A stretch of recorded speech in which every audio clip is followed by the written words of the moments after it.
Hello everyone, I'm Elise Colette Goldbach. I have to say, I was so ecstatic when I learned that my book was going to be published in Korea. The story is about the years I spent working in a steel mill. I grew up in Cleveland, Ohio, which is located in a part of America that's often called the Rust Belt. Now, back in the 1940s and 1950s, this part of the country was bustling with factories and coke plants and steel mills. But in the past several decades, these industries have been waning. Factories have closed, steel mills have gone bankrupt, and people have lost a lot of good paying jobs. But these setbacks have not been enough to deter the spirit of the Rust Belt. The people who live in this place are hardworking and determined and genuine, and they'll rise to any challenge. And when you drive through the city, you can see the smoke billowing from the smokestacks of the steel mill.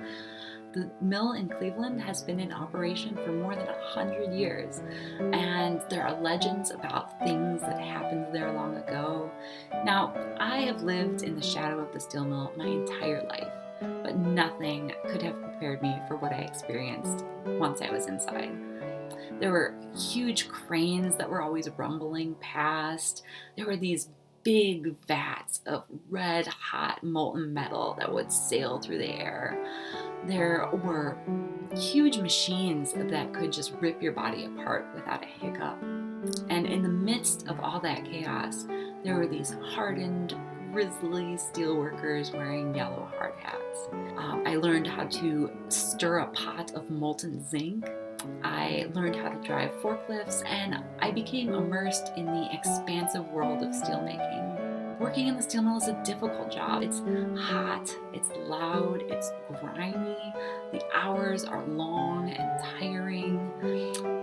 Everywhere you look, there is dangerous equipment that can kill you.